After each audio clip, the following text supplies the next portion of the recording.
Good day na naman sa atin mga lods. At lalong-lalo na sa mga subscriber ko dyan na nanonood. Panibagong video tutorial na naman ang gagawin natin.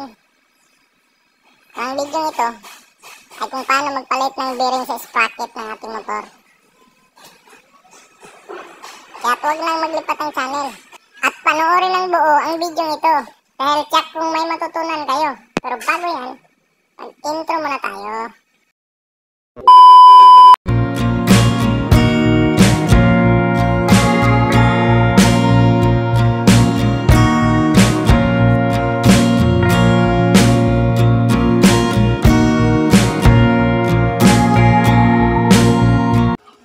Para mapalitan natin yung bearing sa mga sprocket mga lods, ay tanggalin muna natin yung likuran gulong.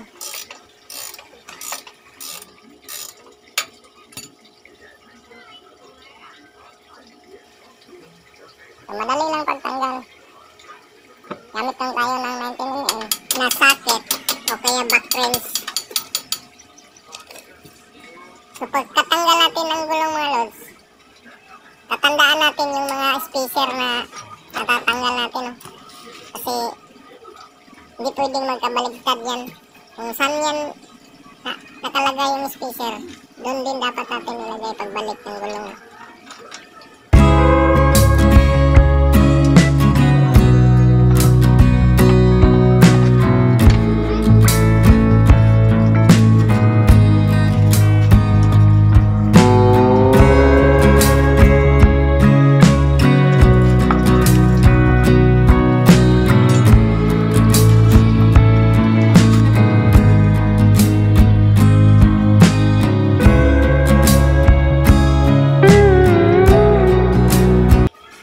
So yun, ito mga lods itong nasa gitna ng sprocket natin, yan yung bearing maalog na.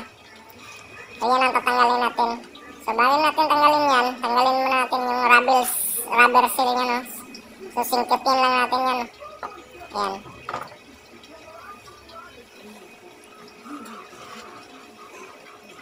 Yan maalog na talaga.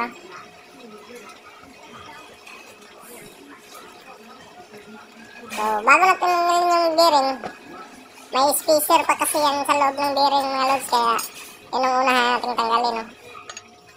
So, gagamit lang tayo ng round bar mga lods para sa pagtanggal ng spacer. Pagkatapos ng matanggal yung spacer, saka natin tanggalin yung bearing. So, madali lang mga lods. Tingnan nyo lang maigi. Pag natanggalan natin yung spacer mga lods, baliktarin lang natin yung lagyan ng sprocket kasi doon sa kabila natin pupukpukin yung bearing para matanggal siya. So tingnan nyo maigi mga lods, yan natanggal na.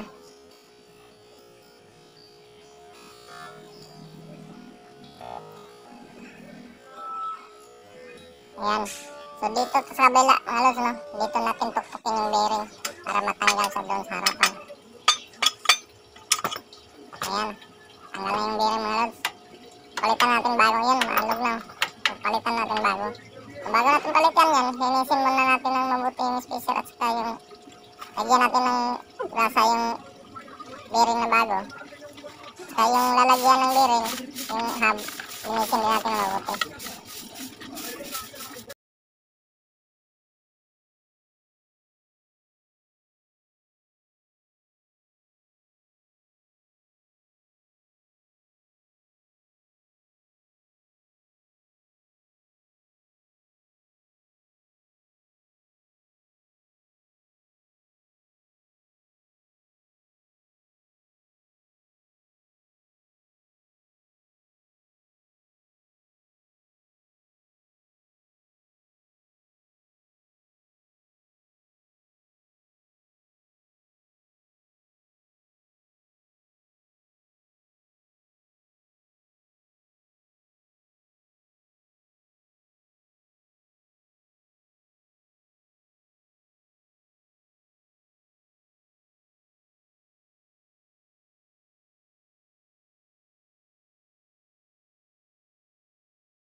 Ang bearing size nito mga lods ay 6203, no?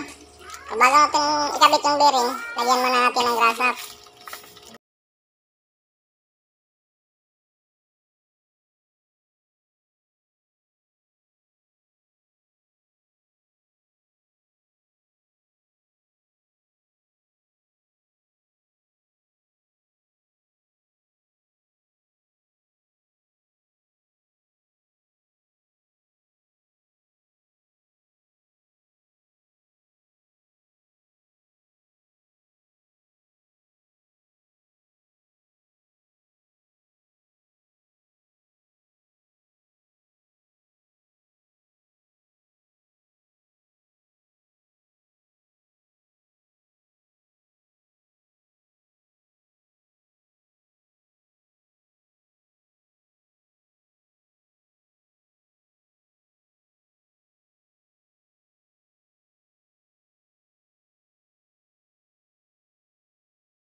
So, tapos na tayong maglagay ng grasa mga lods, no?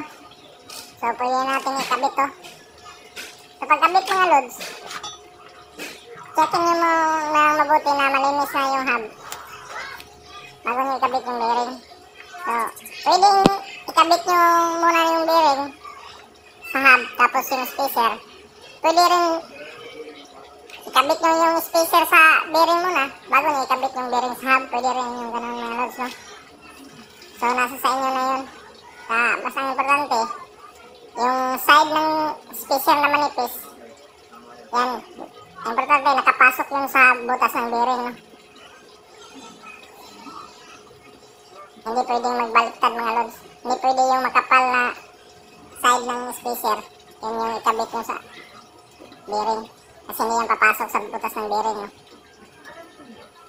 So, yan mga lods.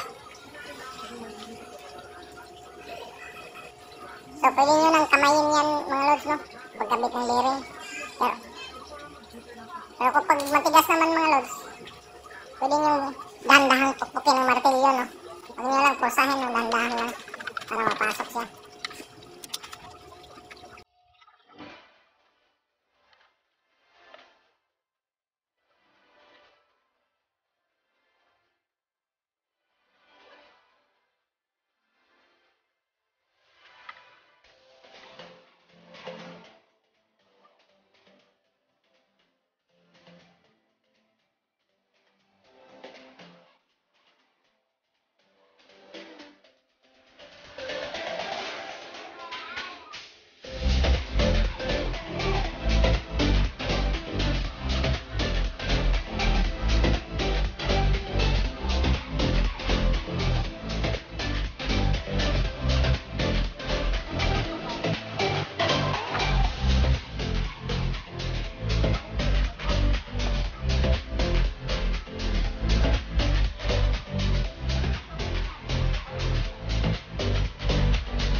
Ay,